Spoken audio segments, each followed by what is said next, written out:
Olá, meus queridos irmãos. Um bom dia, boa tarde, boa noite para você que está vendo esse vídeo. E esse formato de vídeo agora é até melhor, né? Vocês me veem e eu queria trazer uma mensagem para vocês, de uma mensagem das Escrituras passada, né? Já não é mais essa porção, mas olha só, em Números, capítulo 16, diz o seguinte, vai falar sobre outra, né, uma personalidade, tá?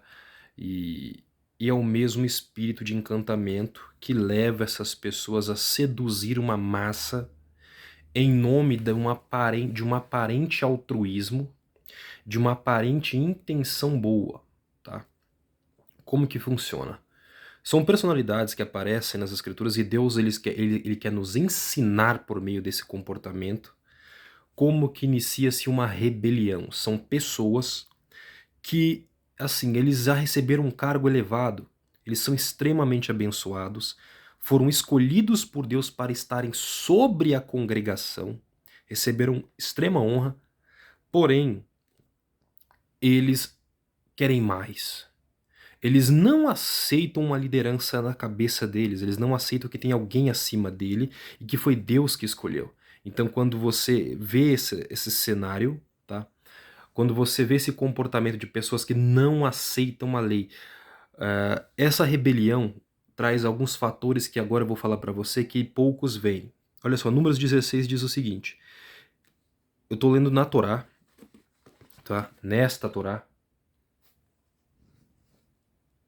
e eu acho que é uma das melhores para a gente estudar, e diz assim, ó, e desligaram-se da congregação Coré, filho de Ishar, filho de Kehat, né, da tribo dos Keatitas, filho de Levi, ele era um levita, e Datã e Abirã, filhos de Eliabe, e On, filho de Pelet, os quais eles eram da tribo de Reuven, de Ruben. Estes levantaram-se perante Moisés com 250 homens dos filhos de Israel, chefes da congregação, eram líderes, chamados à assembleia, varões de renome. Então você vê que é um espírito, tá? Eles conduziram uma massa à rebelião. Então assim, eram líderes. E qual é o problema? Esse espírito de rebelião, ele não começa no povo. Ele não é um espírito de massa. Ele é um espírito de liderança, né? Ele toma uma liderança por quê? E isso é no mundo inteiro. Você percebe, o povo ele nunca é uma massa ativa, nunca o povo é um agente ativo de uma revolução. O povo até causa uma revolta ou se revolta com algo, mas jamais o povo será o agente ativo de uma revolução. Sempre é uma elite, é uma aristocracia, são pessoas nobres que assumem um cargo de elevada posição e pode ser alguém que Deus escolheu, deu dons e talentos e capacitações extremas acima dos demais.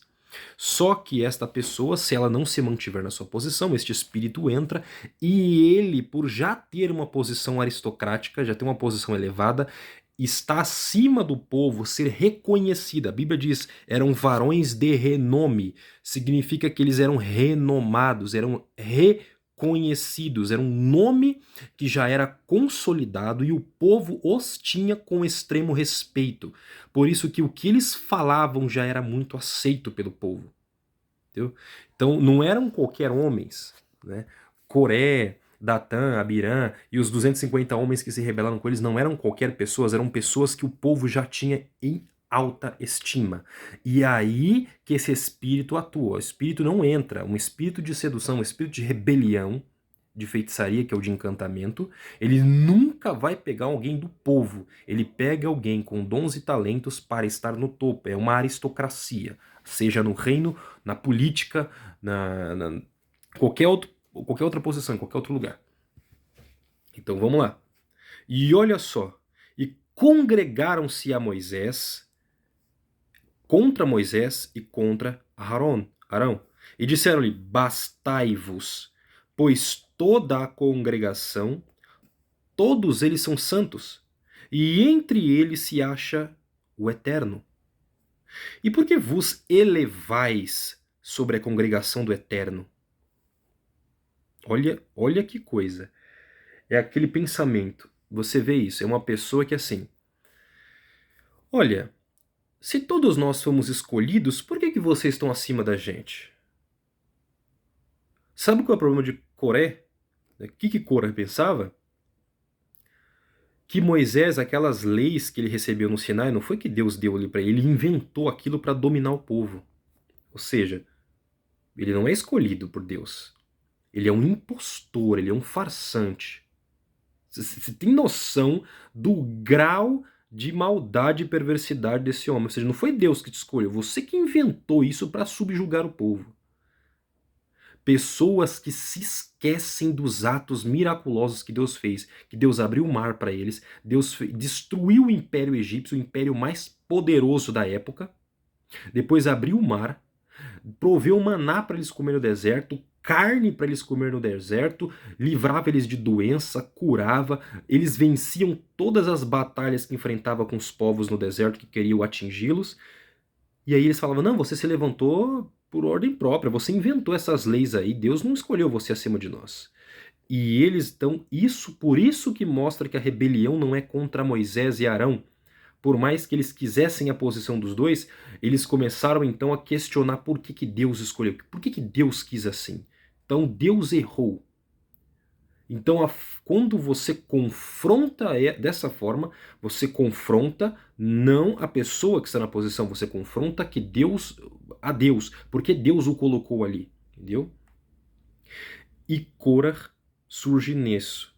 Ele é uma pessoa que não aceita uma liderança e que há uma legislação, ou seja, são pessoas que não aceitam leis e regras sobre eles. Não pode ter regras sobre eles e não pode ter alguém sobre eles que os diga o que fazer, como fazer. Isso é muito difícil. Então, esse espírito de rebelião, ele tem um comportamento, ele tem um padrão, um tipo de pessoa que ele atinge, e você vai notar isso nesse perfil, nessas características, tá bom? São pessoas que eles, por mais elevados que sejam, tá? Eles não aceitam que alguém seja posto sobre a cabeça dele, porque isso significa que ele tem que obedecer, que ele tem limites, que ele tem a quem responder. E qualquer um que olhe dessa forma e diga que não tem que responder a ninguém, que ele é livre, que ele está acima de tudo, é um problema, tá bom? E Coré é esse espírito. Outro detalhe do espírito que age nas pessoas que estão juntos dessa rebelião. A rebelião é um espírito de feitiçaria, como o próprio Samuel fala. Isso significa que a pessoa fica tão cega na causa. Por quê? Porque a causa, ela não é uma causa como as outras, né? Eles aparentam... Olha só o que Rashi vai falar na porção. Tem um comentário que diz o seguinte, né? Por que vos elevais? Em todos os tempos, em todas as sociedades existem e existirão sempre indivíduos descontentes. Como? Né? Vamos lá, vamos olhar. Indivíduos descontentes, elementos de tendências rebeldes contra a liderança da coletividade e as leis que regem a sociedade humana. Perante a opinião pública, vamos lá para o próximo, perante a opinião pública, né? E para melhor credibilidade dos seus objetivos, na maior parte dos casos, eles disfarçam o seu desagrado e o seu protesto com motivação altruísta e com argumentos de caráter ideal. Mas no convívio íntimo com aqueles descontentes, no meio ambiente dos insatisfeitos, dos que pretendem reformar a legislação existente e introduzir normas de ordem ética e social, descobre-se facilmente que, como verdadeiros e autênticos motivos de sua rebelião contra tudo que para seu ideal pareça injustiça, só existem interesses egoístas, ambições pessoais e inveja por não ocuparem as posições de destaque na sociedade. É isto que os aborrece e lhes causa desgostos. Outros indivíduos sem escrúpulos, agitadores, instigadores profissionais e demagogos aproveitam-se do descontentamento dos instigados. Colocam-se na chefia da anarquia que eles próprios criaram, e assim surge uma rebelião, um levante das massas populares que, cegas, acreditaram nas palavras daqueles indivíduos. E foi exatamente isso que aconteceu com Korah e seus camarilhas, né? A rebelião não foi motivada por razões idealistas, altruístas, mas sim por pura inveja. Ele não se contentou com a sua posição privilegiada na hierarquia sacerdotal. Ele invejou Moisés e Arão, que por incumbência divina estavam predestinados a liderar espiritualmente o povo de Israel. E para que o povo não os considerasse como vis rebeldes, camuflaram as suas intenções sob a falsa aparência de idealistas que só procuraram defender a coletividade. Né? Nunca uma rebelião surge de uma forma autêntica, né, assim, por um bom motivo, até porque Deus não age com revoluções, né? Deus não faz revolução na Terra, e desculpa quem acredita que ele faz isso, ele não faz. Deus não age com revolução. É só você ver como que Jesus, como Yeshua, veio para a Terra e o que ele fez, né? Ele não destruiu o Império Romano, ainda que ele pudesse, né? Ele não fez isso. Por quê? Porque nunca deu certo, não vai dar certo, o sistema é do mal e vai permanecer assim até o final, até que ele se autodestrua, tá bom? Então, note esse comportamento, tá? Note esse comportamento, e pessoas que não querem ter sobre si líderes, pessoas que não querem ter sobre si quem os ordene, quem discirna, tem que discernir. Pessoas que nunca podem ser discernidas, ninguém pode os questionar, ninguém pode estar sobre ele, e ele não aceita regras e leis, ou as leis não podem servir para ele como serve para os outros. E outra coisa, irmãos, a massa, tá? Isso aconteceu diversas vezes na Bíblia. No livro de Juízes aconteceu um caso de uma concubina que foi abusada, e era a concubina de um levita. Não havia juiz em Israel, não havia rei, não havia liderança, tá? Não havia liderança. E olha só como é que é fácil. Esse levita ele se pôs como líder do povo, ele foi um líder nessa ocasião. E como que surgiu? Como é que eu causo, né, esse tipo de movimento rebelde? Tá bom? E ninguém, às vezes você lê isso e não nota. É a mesma coisa que está acontecendo hoje em escala mundial. Tá bom? Então vamos lá. O que foi feito? A mulher foi abusada de forma violenta, vil. E esse homem, as tribos não tinham líder, então não tinha unidade nacional em Israel. As tribos não estavam unidas, nem havia alguém que os liderasse religiosamente, estava tudo perdido. Esse homem queria uma vingança. Como ele queria isso? E como ele fez isso? Ele pega, parte o corpo da mulher em 12 partes e manda para as 12 tribos. Né? E, e aí ele causa comoção, indignação nacional. Primeiro fato. Assim, não é possível. Quem fez isso? Que absurdo. E então, por mais que todos ali tenham pensamentos diferentes, creiam coisas diferentes, estejam distantes, causa uma comoção, é um sentimento comum surge no povo. Opa, uma indignação. Olha, quem fez essa maldade tem que pagar. Então todo mundo está unido nisso. Mas o povo ainda não é o suficiente para você conduzir a massa para algo. Agora eu preciso apontar quem é o culpado disso. Eu preciso que essa indignação do povo seja direcionada para algo. Eu preciso conduzir o povo para soltar essa raiva coletiva em algo. Foi a tribo de Benjamim. É lá que estão os problemas.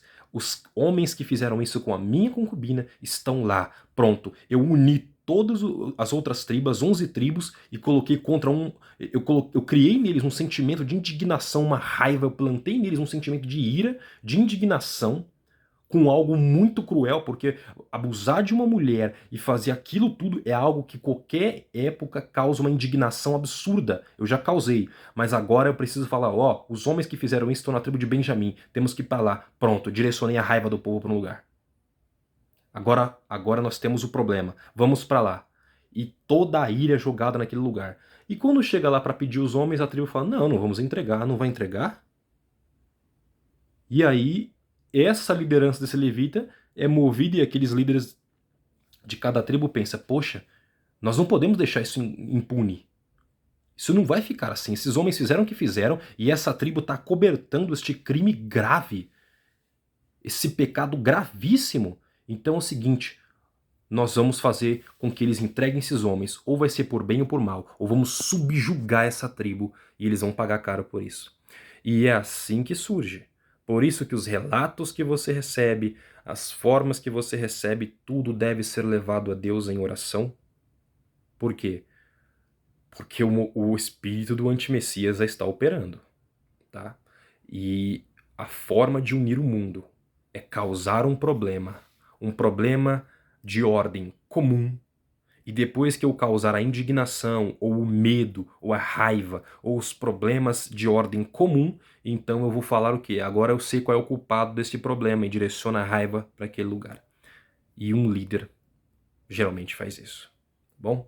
Então deixo para vocês isso, para que vocês orem e peçam a Deus o dom de discernir espíritos, discernir quem está falando, é de Deus ou é do mal, porque isso vai ser crucial para esses tempos que nós vivemos. Deus abençoe a tua vida e até o próximo vídeo, se Deus permitir.